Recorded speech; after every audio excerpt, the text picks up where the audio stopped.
Hello दोस्तों, कैसे हैं आप सभी। मैं सूरज यादव आपके अपने ही YouTube channel study mega point में आपका बहुत बहुत स्वागत करता हूं। दोस्तों, आज का जो लेक्चर होने वाला है लेक्चर होगा 4। इसके पहले हम आपको एक 3 लेक्चर बता चुके हैं जिसमें आपका पीएलसी कंप्लीट हुआ है। ठीक है मेरे दोस्तों, तो चैप्टर 2 है आज आपका।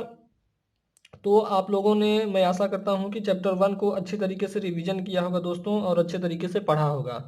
तो दोस्तों, आप डेली का डेली सब चीज़ों का रिवीजन करते चलिए। और आपका जो चैप्टर 2 है ये 2 लेक्चर में, शायद 3 लेक्चर में, 4 लेक्चर में, जो भी हो ऐसे ही समाप्त हो जाएगा। ठीक है, उसके बाद चैप्टर 3 पे चलेंगे। चैप्टर 3 में केवल है माइक्रो कंट्रोलर का जो आपका पिन डायग्राम है 8051, इसी को आपको बताना है, और इसमें जो सारी पिन्स यूज होती हैं उनके बारे में जानना है। ठीक है मेरे दोस्तों, तो आज हम पढ़ेंगे चैप्टर 2। इसमें पढ़ना है इंस्ट्रक्शन सेट। इंस्ट्रक्शन सेट में जो भी टॉपिक है दोस्तों उसको हम आपको बताएंगे, और जो टॉपिक छूटेगा दोस्तों प्लीज़ आप बताइएगा। ठीक है, क्योंकि मेरे पास कंप्लीटली सब सिलेबस नहीं है मेरे दोस्तों। तो मेरे पास अभी जो नोट्स में है उसको मैं आपको बताऊंगा। उसके बाद जो भी आपका छूटता है मैं आपको उसका टाइम दूंगा, आप प्लीज़ उसको बता सकते हैं। ठीक है मेरे दोस्तों, तो आज हम पढ़ेंगे क्या, चैप्टर 2, जिसका नाम है इंस्ट्रक्शन सेट। दोस्तों, आपको जैसे कि पीएलसी में जो चीज़ें यूज की गई हैं उन सभी चीज़ों को आपको अच्छे से पढ़ना है। इलेक्ट्रोमैग्नेटिक रिले क्या है, इन सभी चीज़ों के जो कंपैरिजन है इन सभी चीज़ों को पढ़ना है। ठीक है, जो भी चीज़ें हैं उन सभी चीज़ों को पढ़ते रहिए, क्योंकि आपका एग्जाम जल्द ही होने वाला है। ठीक है मेरे दोस्तों, चलिए आज देखते हैं इंस्ट्रक्शन लैच इंस्ट्रक्शन क्या होता है मेरे दोस्तों। तो लैच इंस्ट्रक्शन क्या होता है इसके बारे में थोड़ा जानेंगे। क्या होता है मेरे दोस्तों कि इसमें एक एक सर्किट होती है। क्या होती है? सर्किट होती है, उसको एनर्जाइज कराया जाता है, यानी ऊर्जित कराया जाता है।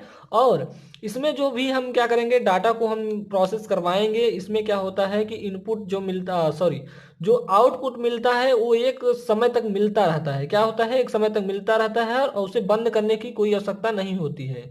ठीक है मेरे दोस्तों, तो इसमें जो भी चीज़ें हैं चलिए देख लेते हैं। पीएलसी में लैचिंग का प्रयोग उस स्थिति के लिए किया जाता है जिसमें सर्किट को एक बार ऊर्जित करने के बाद तक आउटपुट मिलता रहे। कहने की बात यह है मेरे दोस्तों कि हम एक बार जब लैचिंग का यूज वहां पे करेंगे जब हमें एक बार केवल एनर्जाइज कर दिया जाए, केवल जो क्या है सर्किट को एक बार क्या कर दिया जाए, एनर्जाइज कर दिया जाए, और बाद तक हमारा क्या, यानी एनर्जाइज करने के बाद भी हमारा आउटपुट क्या रहे, मिलता रहे, और वो आउटपुट हमें सतत मिलता रहे। ठीक है मेरे दोस्तों, कैसा मिलता रहे? सतत मिलता रहे, जब तक दोबारा इंस्ट्रक्शन सेंड करके उसे बंद न किया जाए। मतलब कि वही बता रहे हैं मेरे दोस्तों कि इसका जो वर्किंग है वो सतत हमारी होती रहे, और जब तक कि हम इसे कोई इंस्ट्रक्शन सेंड ना करें कि ये भैया आप बस बंद हो जाइए। ठीक है, तो इन सभी चीज़ों के बारे में यहाँ पे ध्यान में रखना है। आगे क्या है, इस प्रक्रिया के लिए मोमेंट्री स्विच का यूज किया जाता है। मोमेंट्री स्विच का यूज किया जाएगा मेरे दोस्तों, ये जो हमारी लैचिंग इंस्ट्रक्शन है इसको करवाने के लिए क्या किया जाएगा, मोमेंट्री स्विच का उपयोग किया जाएगा। ठीक है, अर्थात पुश बटन को केवल एक बार प्रेस करते हैं। यही मेरे दोस्तों मोमेंट्री स्विच जो है आपका पुश बटन होगा एक, यानी केवल उसको एक बार स्विच को दबा देंगे तो दोबारा हमें दबाने की आवश्यकता नहीं होगी। ठीक है मेरे दोस्तों, कि हम फिर से उसी बटन को दबाएं और हमारा काम हो। ठीक, तथा रिलीज कर देते हैं तब भी आउटपुट मिलता रहता है। मतलब कि हमें जब छोड़ देते हैं, दबा के छोड़ देते हैं, तो क्या होता है, आउटपुट मिलता रहता है। इसे लैचिंग कहते हैं। ठीक है मेरे दोस्तों, इसे क्या कहते हैं, लैचिंग कहते हैं। हमें स्विच को लगाकर प्रेस किए रहने की आवश्यकता नहीं होती है। कहने की बात वही है मेरे दोस्तों कि जब हम एक स्विच को लगा दी, दबा दिए, तो हमें क्या होता है कि जब तक हमें काम करना होता है तब तक उसको दबाए रहते हैं, और जब काम को बंद कर देना होता है तब उसे छोड़ देते हैं। ठीक है, तो यहाँ पे वो सब चीजें नहीं होंगी। क्या होंगी कि एक बार आप स्विच को दबा दीजिए, आपका काम हो जाएगा, तो अपने आप क्या हो जाएगा, बंद हो जाएगा। यही कह रहा है ना, हमें स्विच को लगातार प्रेस करने की आवश्यकता नहीं होती है। किसमें? लैचिंग में। ठीक है, इन सभी चीजों को ध्यान में रखेंगे आप। आगे क्या है, आउटपुट को बंद करने के लिए एक दूसरे मोमेंट्री स्विच का प्रेस किया जाता है। मतलब कि जैसे आपको बता दूं कि जो हमारा आउटपुट को बंद करने के लिए क्या करते हैं, जो हमने स्विच प्रेस किया है उस स्विच को नहीं दबाएंगे दोस्तों, किसी दूसरे स्विच को क्या करेंगे, दबा के बंद किया जाएगा। ठीक है, जिससे आउटपुट क्लोज हो जाता है। यह प्रक्रिया रीसेट या अनलैचिंग कहलाती है।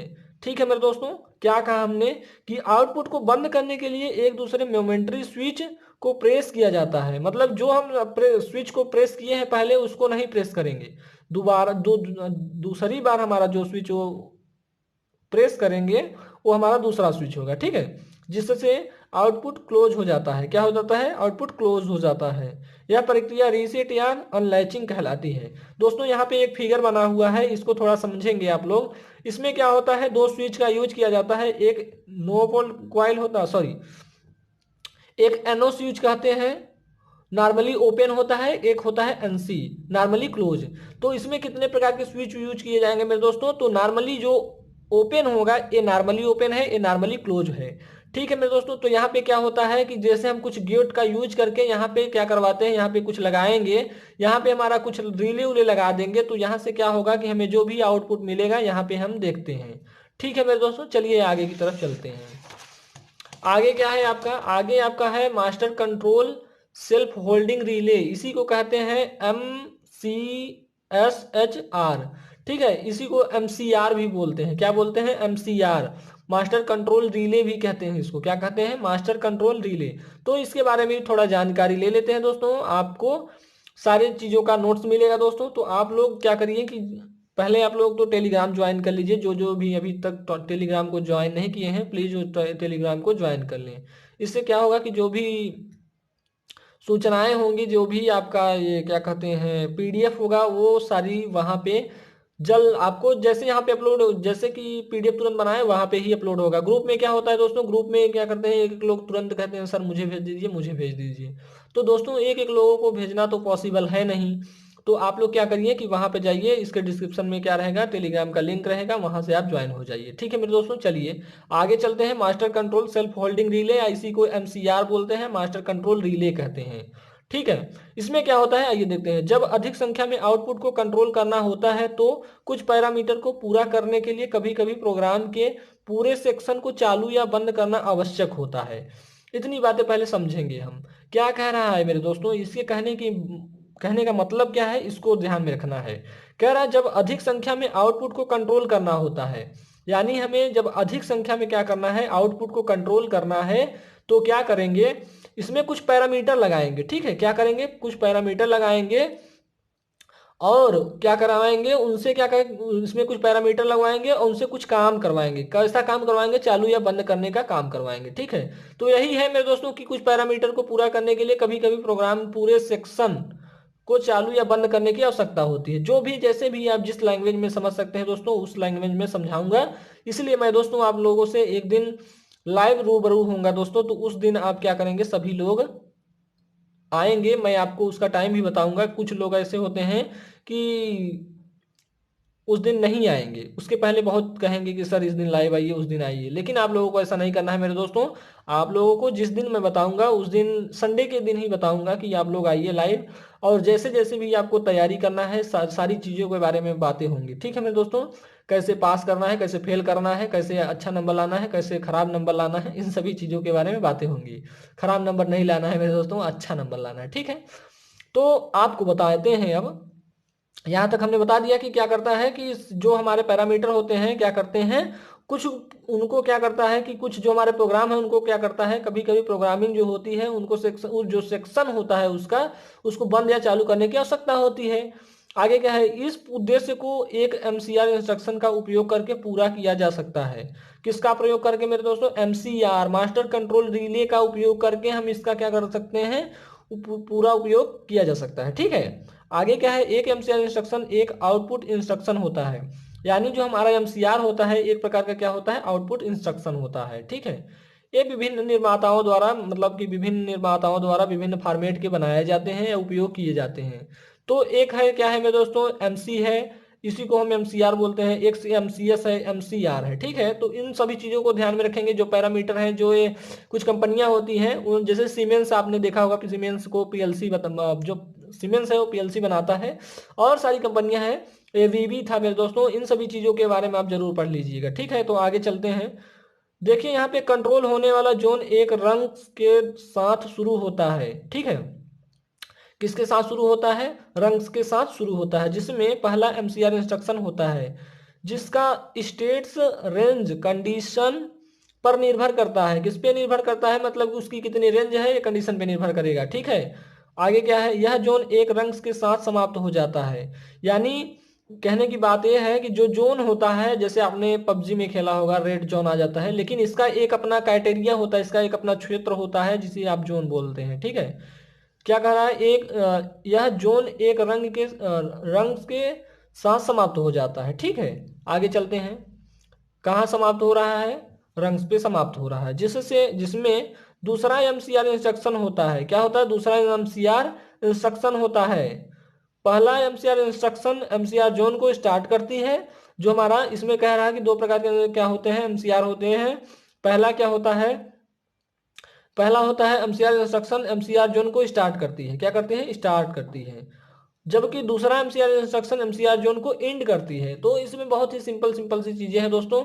इसका मेरा तो मुझको पूरा डिटेल में तो नहीं पता है दोस्तों, लेकिन जो भी मुझको पता है मैं आप लोगों को बताएंगे। ठीक है, तो अभी पीएलसी नया आया है, इसके पहले तो नहीं था मेरे दोस्तों। तो आपको जो भी चीजें हैं उतनी अच्छी तरीके से तो क्लियर नहीं करा सकता दोस्तों, बट जो भी हमें पता है हम आपको बताएंगे। ठीक है, टाइमर इंस्ट्रक्शन क्या है मेरे दोस्तों? तो आपको पता होना चाहिए टाइमर।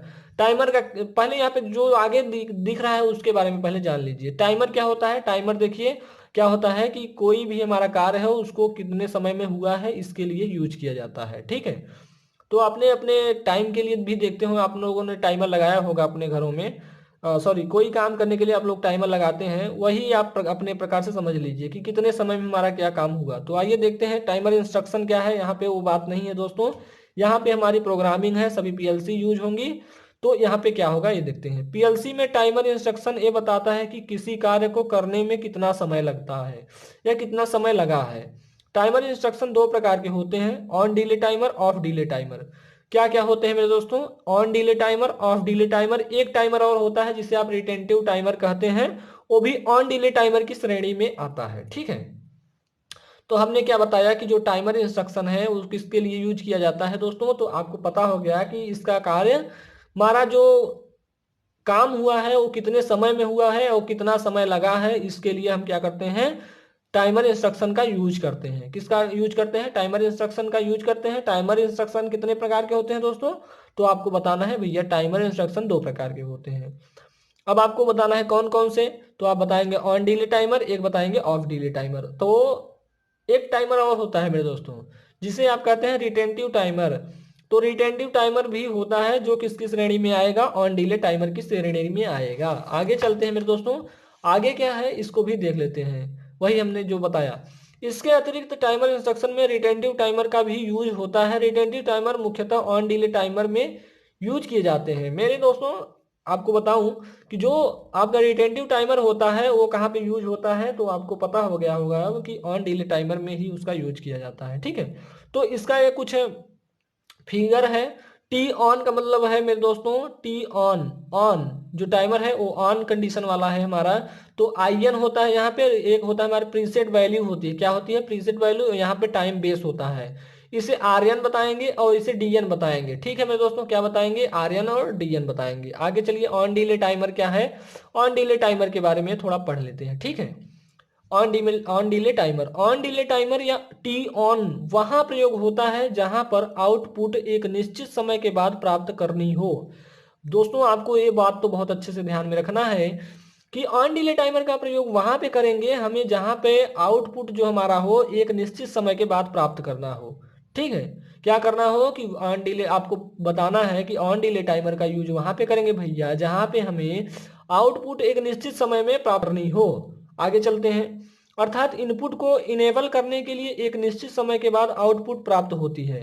यानी जो हमारा इनपुट होगा उसे इनेबल करने के लिए हम क्या करेंगे, और इनेबल करने के बाद हमें क्या होगा? आउटपुट प्राप्त होगा। समय की इस वैल्यू को प्रीसेट वैल्यू कहा जाता है कि हमारा जो, यहां से देखिए, अर्थात इनपुट को इनेबल करने के एक निश्चित समय के बाद आउटपुट प्राप्त होती है, इसकी इस वैल्यू को प्रीसेट वैल्यू कहा जाता है। यानी प्रीसेट वैल्यू तो आपको पता हो गया होगा कि जो हमारा, जब हमारा इनपुट को क्या करा रहा है? इनेबल करा रहा है, और वो निश्चित समय के बाद क्या कर रहा है? आउटपुट प्राप्त हो रही है। इसी को क्या कहते हैं मेरे दोस्तों? इसी को क्या कहते हैं? प्रीसेट वैल्यू कहते हैं। तो इसका थोड़ा फिगर आप ध्यान में रखेंगे, टी ऑन लिखा है ऊपर, इसका मतलब आप समझ जाइएगा टी ऑन टाइमर या टी ऑन डिले टाइमर इसी को कहेंगे। तो इसका फिगर आपको ऐसे ही बना देना है मेरे दोस्तों। यहाँ पे ऑन लिख लेंगे, उसके बाद नीचे है टाइमर है, उसके नीचे रहेगा टाइमर बेस, उसके नीचे रहेगा प्रीसेट वैल्यू, एक्यूम रहेगा। ठीक है, अब देखिए टाइमर डिले यहाँ पे लिख देंगे, इसको फिगर को बहुत ही अच्छे से बना लेंगे दोस्तों। यहाँ पे सारी चीजें आपको दिख रही होगी, तो आप इस फिगर को बहुत ही अच्छे से बना के समझेंगे। ठीक है मेरे दोस्तों, समझना कुछ नहीं है, 2 बार आपको बनाना है, क्योंकि इसके आगे इसका यूज कहीं पे है नहीं। ठीक है, तो यहाँ पे हमें क्या करना है, बढ़िया से पढ़ लेना है और पास हो जाना है। ठीक है, क्या करना है, ऑफ डिले टाइमर। अब ऑफ डिले के टाइमर को क्या कहेंगे, जैसे वहां पे टी ऑन हो रहा है तो यहाँ पे क्या होगा, टी ऑफ होगा। On delay of delay timer या टी ऑफ का प्रयोग आउटपुट के ऑफ टाइम को बढ़ाने अथवा डिले करने के लिए किया जाता है। डिले का मतलब ये होता है मेरे दोस्तों बढ़ाना। ठीक है, क्या होता है, बढ़ाना होता है। तो of delay timer, of delay timer या ऑफ का टी ऑफ का प्रयोग आउटपुट के ऑफ टाइम को बढ़ाने अथवा डिले करने के लिए किया जाता है। मतलब जो हमारा ऑफ टाइम है उसको बढ़ाने के लिए क्या करते हैं, ऑफ डिले टाइमर का यूज करते हैं। अर्थात ऑफ डिले टाइमर टाइमर प्रयोग करने पर इनपुट बंद होने के पश्चात एक निश्चित समय तक आउटपुट मिलता रहता है। तो दोस्तों आपको पता हो गया होगा कि जो हमारा टी ऑफ डिले टाइमर है, यानी ऑफ डिले जो टाइमर है दोस्तों, वह हमारा एक निश्चित समय तक जो हम क्या करते हैं, ऑफ करने के बाद भी हमारा एक निश्चित समय तक जो हमारा आउटपुट होता है वो मिलता रहता है। ठीक है, अब हमारा क्या कर रहा है कि आउटपुट हमने ऑफ कर दिया, फिर भी हमें आउटपुट मिलता रहता है एक निश्चित समय तक। अब उसी को हम क्या कहेंगे, यह समय प्रीसेट वैल्यू द्वारा सेट किया जाता है। किसके द्वारा सेट किया जाता है मेरे दोस्तों, यह जो सेट किया जाता है ये प्रीसेट वैल्यू द्वारा सेट किया जाता है। इसका भी फिगर थोड़ा देख लेंगे दोस्तों, उसके बाद आगे चलेंगे हम। ठीक है, उसके बाद आगे चलेंगे। तो यहाँ पे फिगर दिख रहा होगा, यहाँ पे टी ऑफ है या इसी को बोलेंगे आप ऑफ डिले टाइमर। अब देखिए यहाँ पे क्या होता है, ऑफ टाइमर डिले। ठीक है, यहाँ पे क्या होता है, पहले आप लिखेंगे ऑफ टाइमर डिले, उसके बाद टाइमर है, और यहाँ पे इसका कुछ रेशियो होता है टी, यहाँ पे टी 4.n दिया है। ठीक है, और यहाँ टाइमर बेस प्रीसेट वैल्यू एक्यूम।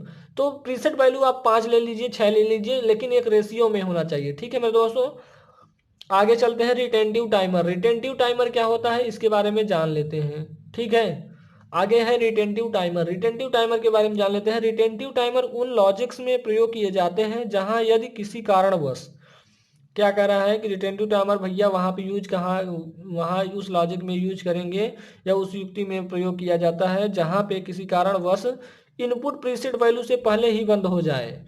जो हमारा इनपुट है वो प्रीसेट वैल्यू से ही पहले क्या हो जाए, बंद हो जाए भैया। तो रिटेंटिव टाइमर इनपुट के बाद होने तक की गई काउंट को सुरक्षित कर देता है। भैया इसमें क्या हो रहा है कि जो हमारा क्या हो रहा है कि जो हमारा कोई भी लॉजिक्स है किसी कारणवश क्या हो रहा है, बंद हो जा रहा है, तो रिटेंटिव टाइमर क्या करता है कि रिटेंटिव टाइमर इनपुट के बंद होने तक की गई काउंट को सुरक्षित रखता है। मतलब कि हमारा जो क्या हो रहा है, ऑफ हो जा रहा है, क्या हो रहा है, ऑफ हो जा रहा है, तो क्या करेगा कि जो हमारा रिटेंटिव टाइमर होगा वो क्या करता है कि उस जो वैल्यू को उसने पहले काउंट किया है उसको सुरक्षित करता है। ठीक है, कि हमारा डिलीट ना हो, जिस कारण इनपुट के पुनः इनेबल होने पर काउंटिंग वहीं से स्टार्ट हो जाती है जहां पर यह रुकी थी। ठीक है, तो रिटेंटिव टाइमर के बारे में इतनी बातें आपको ध्यान में रखनी है मेरे दोस्तों। क्या ध्यान में रखनी है, इतनी बातें ध्यान में रखनी है। आगे क्या है, रिटेंटिव टाइमर का उपयोग मुख्य रूप से टी ऑन डिले टाइमर के लिए किया जाता है। तो ये सब बातें हमने आपको पहले ही बताया दोस्तों। इसका एक फिगर है, इसको देख लीजिए थोड़ा। आरटीओ इसको यहाँ पे दिखाएंगे आप, आरटीओ दिखाएंगे, मतलब कि रिटेंटिव टाइमर है। ठीक है, यहाँ पे रिटेंटिव टाइमर ऑन करेंगे और यहाँ पे टाइमर लिखेंगे, टाइमर बेस प्रीसेट वैल्यू एक्यूम। ये सभी चीजें एक में एक का याद कर लेंगे, सभी चीजों का सेम है। ठीक है, और यहाँ पे जो भी चीजें टी यहाँ पे ऑन है, और यहाँ पे 4.4:2 है, यहाँ पे 0.01 है, ये सब क्या है, हमने क्या करवाया है, डिले कितना करवाया है, वही सब चीजें हैं। तो रिटेंटिव टाइमर आपका यहाँ पे समाप्त हुआ दोस्तों। इसके आगे हम लेक्चर में आएंगे, इसके आगे के लेक्चर को बताएंगे दोस्तों। इसके आगे जो भी सिलेबस में होगा आपको वो सारी चीजें बता देंगे। ठीक है मेरे दोस्तों, तो आज के लेक्चर में हम यहीं तक बातें करेंगे। अगले लेक्चर में आपको इसके आगे का सारे पार्ट बताया जाएगा। लेकिन दोस्तों आपका जो भी चीज छूटेगा उसको आप प्लीज बताएंगे, और आप अच्छे से तैयारी करेंगे। जो भी आपका सब्जेक्ट है दोस्तों उसको प्लीज आप अच्छे से तैयारी करिए। और यहाँ से मेरा पूरा का पूरा वो रहेगा दोस्तों कि आपका जो सिलेबस है इसको आपको 15 तारीख तक समाप्त कर दिया जाएगा। ठीक है, कितने तारीख तक दोस्तों? 15 तारीख तक आपको सारा सिलेबस समाप्त कर दिया जाएगा। हो सकता है तो आपको जल्द ही इन सभी सब्जेक्ट को समाप्त करने के बाद ही जो बोलेंगे दोस्तों बोलेंगे। ठीक है, आपसे जब लाइव मिलेंगे दोस्तों तो आपका जो सिलेबस है वो 90% क्या हो जाएगा, समाप्त हो जाएगा, तभी आपसे लाइव मिलेंगे। ठीक है, उसके पहले मैं लाइव नहीं मिलूंगा आपसे। तो दोस्तों आज के लिए इतना ही, मिलते हैं आपसे नेक्स्ट लेक्चर में। जय हिंद, जय भारत।